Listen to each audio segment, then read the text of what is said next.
This channel does not promote any violent, harmful, or illegal activities. All content provided by this channel is meant for an educational purpose only. সবার নজর আজকে দিনভর, শুধু আজ নয় আগামী কয়েকদিন দিনভরই থাকবে, সেটা হচ্ছে মালদার কালিয়াচক। আজ স্পেশালভাবে সেখানে নজর থাকছে, তার কারণ এনআইএ তদন্তের সিদ্ধান্ত নিয়েছে নির্বাচন কমিশন। আজকে এনআইএ টিম সেখানে যাচ্ছে। কালিয়াচকে হিংসা তদন্তভার এনআইএ-কে দিয়েছে নির্বাচন কমিশন। আজকে তারা সদস্যরা এনআইএ টিম সেই তদন্তের জন্য যাচ্ছেন। যে সমস্ত জায়গা তারা ঘুরে দেখবেন তার মধ্যে অন্যতম কালিয়াচকের বিডিও অফিস। আর কথা বলবেন বিডিও অফিসে আটকে থাকা জুডিশিয়াল অফিসারদের সঙ্গে। UEM Jaipur is a perfect target for prospective students aspiring for good jobs, good education with future-ready skills. 6 April প্রাথমিক রিপোর্ট দেবে জাতীয় তদন্তকারী সংস্থা। সুজয় আমাদের প্রতিনিধির সঙ্গে আছেন। সুজয়, এই ভয়ানক যে ঘটনা ঘটেছে তারপর যে এনআইএর দলকে তদন্তের জন্য বলা হয়েছে, তারা আজকে যাচ্ছেন। মূলত ঠিক কি কি বিষয় আজকে তারা করবেন? তথ্য সংগ্রহ বা নমুনা সংগ্রহের কোনো বিষয়, কোথায় কোথায় কথা বলবেন? কারণ একটা ভাইরাল ভিডিও ঘুরছে যেখানে রীতিমতো প্ররোচনা দেওয়া হচ্ছে, এরকম বলা হচ্ছে, সেই বিষয় নিয়েও কি কথা বলবেন? দেখো, এনআইএ টিম বা এনআইএ যে বিশেষ তদন্তকারী দল, তারা কলকাতা থেকে রওনা দিয়েছে ইতিমধ্যেই। যে টিমে দিল্লির অফিসার রয়েছে, কলকাতার, মুম্বাইয়ের অফিসার মিলিয়ে প্রায় 10 জন একটা টিম রয়েছে। তারা প্রথমেই এসে কালিয়াচক 2 ব্লকের যে বিডিও অফিস, যেখানে 7 জন জুডিশিয়াল অফিসারকে আটক করে রাখা হয়েছিল, সেখান সেই জায়গাটা ভিজিট করবেন। অর্থাৎ প্লেস অফ অকারেন্সে তারা এসে সেই জায়গায় কি পরিস্থিতিতে কখন রাখা হয়েছিল সেখানকার সিসিটিভি ফুটেজ দেখবেন, যে কারা কারা জুডিশিয়াল অফিসারদের ঘেরাও করে রেখেছিলেন তাদেরকে চিহ্নিত করার চেষ্টা করবেন।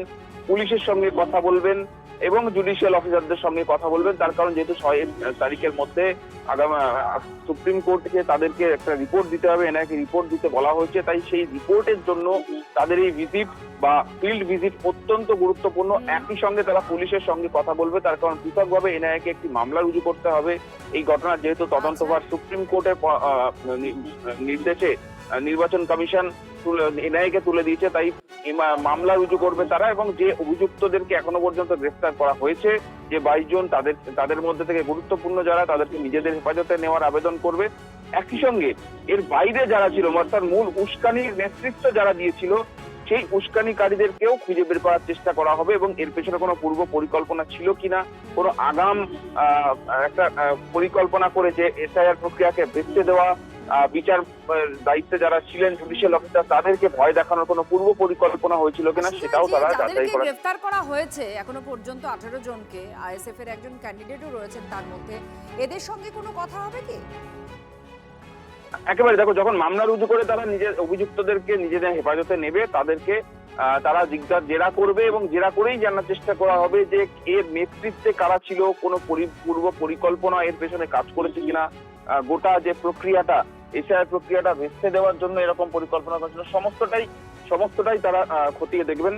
সেই কারণেই তাদের এই ফিল্ড ভিজিট অত্যন্ত গুরুত্বপূর্ণ। এবং সঙ্গে থাকো, কারণ অত্যন্ত গুরুত্বপূর্ণ একটা ঘটনা হয়েছে আর সেই ঘটনা তোলপাড় ফেলে দিয়েছে গোটা দেশে। সুপ্রিম কোর্ট নিজে তুলোধনা করেছে প্রশাসনকে যে কেন এতক্ষণ ধরে এই ঘেরাও ছিল, কেন কোনো ব্যবস্থা নেওয়া হলো না।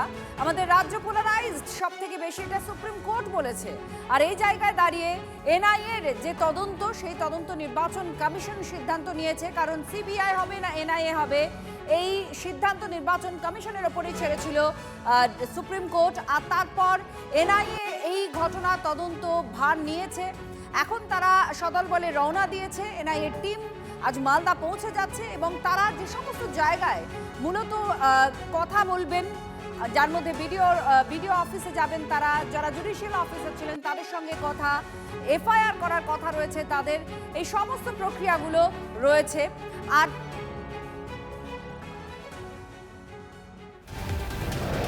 কালিয়াচক কাণ্ডের তদন্তে দিল্লি, মুম্বাই থেকে কলকাতায় এনআইএ টিম কলকাতায় পৌঁছে গিয়েছেন। টিমে 10 জন অফিসার আছেন। কেন্দ্রীয় বাহিনীকে সঙ্গে নিয়ে মালদা রওনা দিয়েছেন এনআইএ টিমের সদস্যরা। সুজয় এই মুহূর্তে সরাসরি আমাদের সঙ্গে রয়েছেন। সুজয়, এনআইএ টিম নিয়ে তুমি তথ্য দিচ্ছিলে, এই মুহূর্তে তুমি আছো, একটু দেখাও চারপাশের অবস্থা আর কি কি তদন্তের আওতায় আসছে আরো একবার বলো।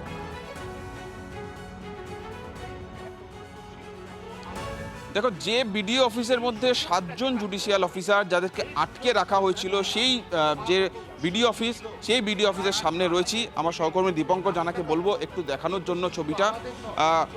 একই সঙ্গে আমি বলবো যে এই যে বিডিও অফিস, সেই বিডিও অফিস কিন্তু এই মুহূর্তে তালাবন্দি অবস্থায় রয়েছে, তা বাইরে থেকে তালা বন্ধ করে রাখা হয়েছে। তার কারণ যেহেতু এটাই মূল ঘটনাস্থল। আমার সহকর্মী দীপঙ্কর জানাকে বলবো একটু এগিয়ে এসে এই ছবিটা দেখানোর জন্য। দেখানোর চেষ্টা করব যে এই সেই মেন গেট বিডিও অফিসের, তালা বন্ধ অবস্থায় রয়েছে। ভেতরে কয়েকজন অফিসার রয়েছেন, কয়েকজন কর্মী রয়েছেন, সরকারি কর্মী রয়েছেন, তারা এখানে রয়েছে। তার কারণ এনআইএ টিম যখন আসবে তারা এই ভেতরে প্রবেশ করবে এবং যারা ছিলেন এর ভেতরে সেই অফিসারদের সঙ্গে কথা বলে তারা জানার চেষ্টা করবেন যে কি পরিস্থিতি হয়েছিল, কোন ঘরের মধ্যে গোটা ঘটনাটি ঘটেছিল। সিসিটিভি রয়েছে একদম সদর গেটেই, দেখবে। আমার সহকর্মী দীপঙ্কর জানাকে বলবো যে এই যে বিডিও অফিস, সেই বিডিও অফিসের একদম গেট পার করলেই যে সিঁড়ির উপরে একটি সিসিটিভি ক্যামেরা রয়েছে, এই সমস্ত যে সিসিটিভি ক্যামেরাগুলি রয়েছে সেই প্রত্যেকটি ক্যামেরার ফুটেজ তারা খতিয়ে দেখবেন। একই সঙ্গে জুডিশিয়াল অফিসার তাদের সঙ্গে কথা বললে তাদের বয়ান রেকর্ড করা হবে। তার কারণ যেটা এই তদন্তের একটা অত্যন্ত গুরুত্বপূর্ণ একটা পার্ট, একটা অত্যন্ত গুরুত্বপূর্ণ অংশ।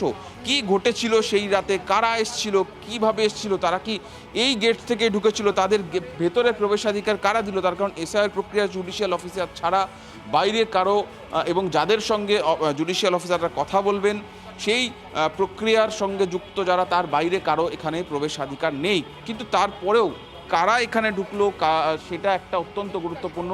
এবং এই যে সদর গেট, আমি একটু দেখাতে বলবো দীপঙ্কর জানাকে যে একদম এই বিডি অফিসে ঢোকার যে মূল গেট, সেই মূল গেট দায়িত্বে বা পাহারায় কেউ ছিলেন কিনা, সেই সমস্ত বিষয়গুলি তারা কিন্তু খতিয়ে দেখার চেষ্টা করবেন।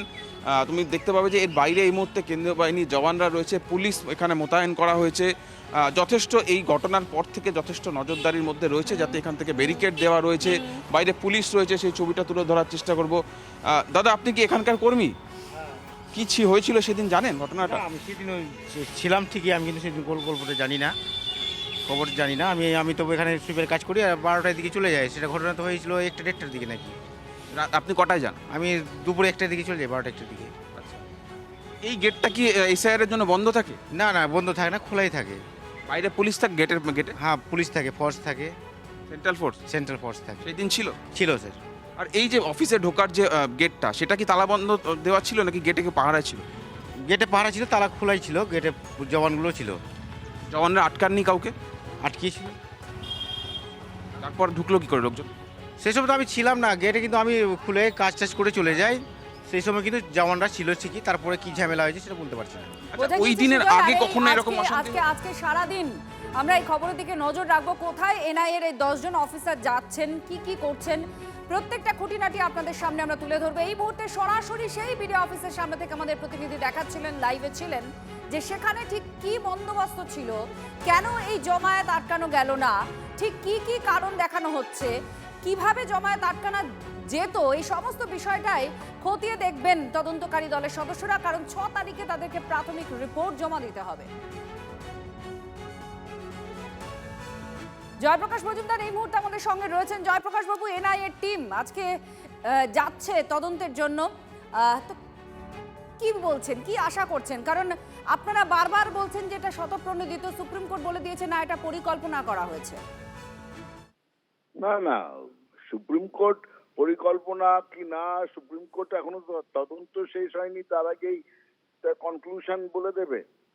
তদন্ত করতে হুকুম দিয়েছে সুপ্রিম কোর্ট, এইভাবে বলেননি।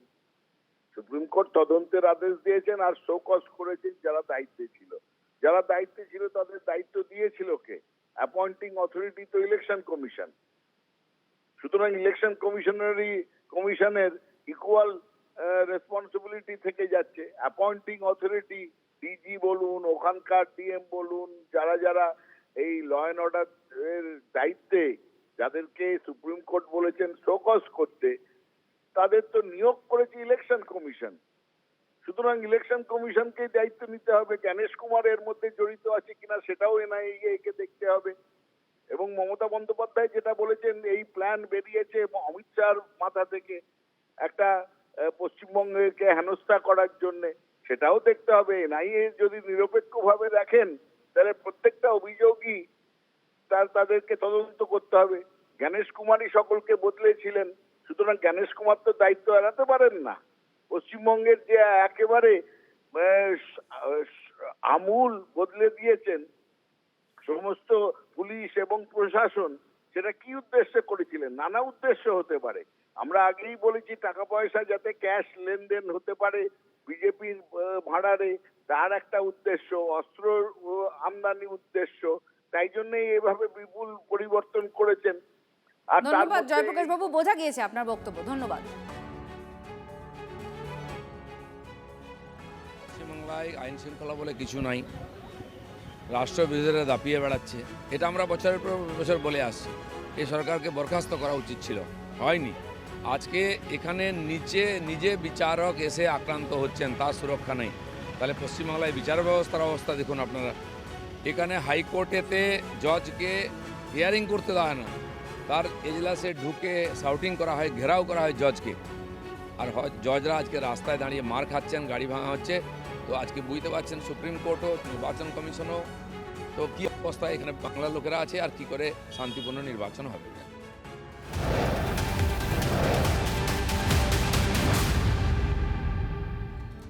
আর এই মালদা আজকে সবার নজরে থাকবে, কারণ তদন্তের গতিবিধি কোন দিকে এগোচ্ছে, কি হচ্ছে, সমস্ত কিছু। কিন্তু তার মধ্যেই গতকাল থেকে যে ভিডিও অডিও ভাইরাল হয়েছে, যেটা হাড় হিম করা, দুর্ঘটনার কবলে পাইলট কার পড়েছে, এখান থেকে ফোনে বলা হচ্ছে অনুগ্রহ করে রেজিস্ট্রারকে জানান, একথা বিচারক বলছেন, মহিলা বিচারক যিনি এই বিবেচনাধীনের কাজ করছিলেন। রাস্তায় ফেলে রাখা বাসে দুর্ঘটনায় পড়েছে তাদের পাইলট কার, ওদের হাতে ইট আছে, আমরা একা হয়ে গেছি, এখন আর পাইলট কার নেই, একথা বলছেন তিনি। আমার কিছু হয়ে গেলে হাইকোর্ট যেন আমার সন্তানকে দেখে, আমার সন্তানকে বাঁচান, এই আর্জি, এই আর্তনাদ মহিলা বিচারকের।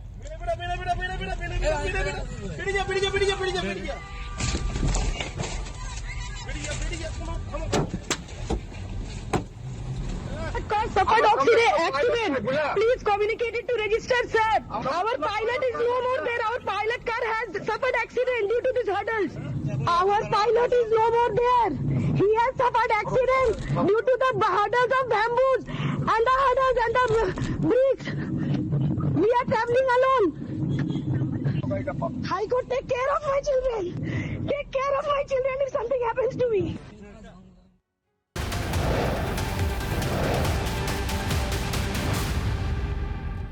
শুভেন্দু অধিকারী বিস্ফোরক অভিযোগ করছেন যে এই পুরো ঘটনায় সাবিনা ইয়াসমিন, রাজ্যের মন্ত্রী, তিনি চক্রান্তকারী, তিনি যুক্ত।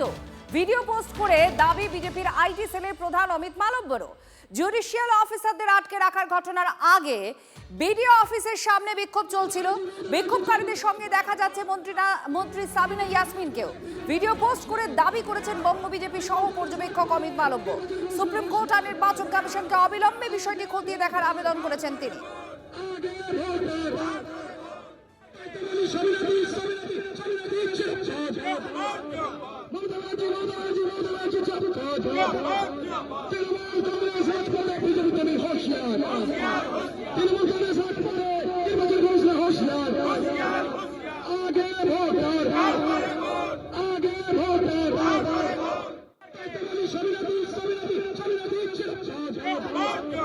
মন্ত্রী সাবিনা ইয়াসমিন তিনি যুক্ত। শুভেন্দু অধিকারী অভিযোগ করেন। এর সঙ্গে সঙ্গে বিজেপির একটি ভিডিও পোস্ট করা ভিডিও আপনারা দেখতে পাচ্ছেন, যেখানে বিজেপি এই ভিডিও পোস্ট করে দাবি করছেন, অমিত মালব্য তিনি পোস্ট করেছেন যে জুডিশিয়াল অফিসারদের আটকে রাখার ঘটনার আগে বিডিও অফিসের সামনে বিক্ষোভ চলছিল, বিক্ষোভকারীদের সঙ্গেই মন্ত্রী সাবিনা ইয়াসমিনও আছেন। এই ভিডিও পোস্ট করে দাবি করেছেন অমিত মালব্য। সুপ্রিম কোর্ট আর নির্বাচন কমিশনকে অবিলম্বে বিষয়টি খতিয়ে দেখারও আবেদন জানানো হয়েছে। এটা বিজেপির পোস্ট করা ভিডিও। মন্ত্রী সাবিনা ইয়াসমিন তিনি বসে আছেন, এই বিক্ষোভ চলছিল, এই বিক্ষোভে মন্ত্রী যুক্ত বলেই অভিযোগ করা হচ্ছে বিজেপির তরফ থেকে। এর আগেও শুভেন্দু অধিকারী তিনি অভিযোগ করেছিলেন সাবিনা ইয়াসমিন এই ঘটনার সঙ্গে জড়িয়ে রয়েছেন, এবং তার সঙ্গে সঙ্গে অমিত মালব্য তিনি এই ভিডিও পোস্ট করে দেখাচ্ছেন এবং বলেছেন যে বিডিওর অফিসের সামনে যে বিক্ষোভ চলছিল সেখানে মন্ত্রী সাবিনা ইয়াসমিন আছেন। সুপ্রিম কোর্টের নির্বাচন কমিশনকে অবিলম্বে বিষয়টি খতিয়ে দেখার আবেদন করেছেন এই ভিডিও পোস্ট করে তিনি। প্রদীপ্ত আমাদের প্রতিনিধি আমাদের সঙ্গে রয়েছেন। প্রদীপ্ত, শুভেন্দু অধিকারী আগে অভিযোগ করেছিলেন যে সাবিনা ইয়াসমিন জড়িয়ে আছেন এই ঘটনার সঙ্গে, এবার অমিত মালব্য ভিডিও পোস্ট করে বলছেন যে এটাই ঘটনা। মন্ত্রী সাবিনা ইয়াসমিন যুক্ত এই অভিযোগও তার। দেখো, বিজেপির এই রাজ্যের সহকারী পর্যবেক্ষক, কেন্দ্রীয় পর্যবেক্ষক অমিত মালভিয়া সেরকমই একটি ভিডিও পোস্ট করেছেন এবং যেখানে দেখা যাচ্ছে যে তৃণমূল কংগ্রেসের পতাকা রয়েছেন, প্রতিবাদীরা ওই এলাকাতেই বসে আর তারা প্রতিবাদ জানাচ্ছেন, বিক্ষোভ দেখাচ্ছেন এবং যেখানে বসে রয়েছেন রাজ্যের বিদায়ী মন্ত্রী সাবিনা ইয়াসমিন, এবং সেই ভিডিওকেই পোস্ট করে অমিত মালভিয়া এই পোস্টটি করেছেন এবং সেখানে তিনি স্পষ্ট করে বলছেন যে এখন আর ভিডিওগুলো মুছেও কোনো লাভ নেই, তার কারণ ইতিমধ্যেই তা সংরক্ষিত। শুধু ভিডিও নয়, বিভিন্ন মাধ্যমে যেভাবে সামনে লিঙ্কগুলো এসেছিল ওই দিনকার ঘটনার, সেগুলোও তাদের কাছে সংরক্ষিত রয়েছে এবং তিনি দাবি করছেন যে সুপ্রিম কোর্ট এবং নির্বাচন কমিশন গোটা বিষয়টিতে জরুরি ভিত্তিতে। একটু জিনিস জানতে চাইবো, যেহেতু অভিযোগ করছেন তারা ভিডিও পোস্ট করে, তারা কি কোনো রকম এফআইআর করবেন, এরকম কোনো চিন্তা ভাবনা বিজেপির আছে কি? দেখো, এখনো পর্যন্ত সেই বিষয় নিয়ে তারা আনুষ্ঠানিকভাবে কিছু জানাননি, তবে তাদের বক্তব্য যে গোটা ব্যাপারটাতে ইতিমধ্যেই নির্বাচন কমিশন পদক্ষেপ করতে শুরু করেছে, এনআইএ তদন্তের নির্দেশ দেওয়া হয়েছে, ফলে তারই মধ্যেই গোটা প্রক্রিয়াটা থাকবে। ফলে আলাদা করে এফআইআর তারা করবেন না, অন্তত এমনটাই বিজেপি সূত্রে খবর পাওয়া যাচ্ছে। তবে তাদের বক্তব্য প্রয়োজনে তারা আইনি পথে হাঁটতেও পারেন এই ঘটনার। ধন্যবাদ। কালিয়াচক-কাণ্ডের দায় সরাসরি বিজেপি, আবার কংগ্রেসের উপরেও চাপিয়েছেন মমতা বন্দ্যোপাধ্যায়। তৃণমূল দায়ী করেছে আবার মিমকে, আইএসএফকে। মিম নেতা মোফাক্কেরুল ইসলামকে কাঠগড়ায় দাঁড় করাচ্ছে তৃণমূল। একটা ভিডিও তাদের এক্স হ্যান্ডেলে পোস্টও করেছে তারা। মোফাক্কেরুলের উস্কানিমূলক মন্তব্যের জেরেই অশান্তির অভিযোগ তোলা হচ্ছে। 2021-এর ইটাহার থেকে মিমের প্রার্থী ছিলেন এই মোফাক্কেরুল। গ্রেফতারি পরোয়ানা জারি হতে বেপাত্তা হয়ে যান এই আইনজীবী নেতা। বিজেপি হারবে জেনেই তাদের বি টিম এবং সি টিমকে মাঠে নামিয়ে দেওয়া হয়েছে। মিম আইএসএফকে নিশানা করে পোস্ট করেছে তৃণমূল কংগ্রেস।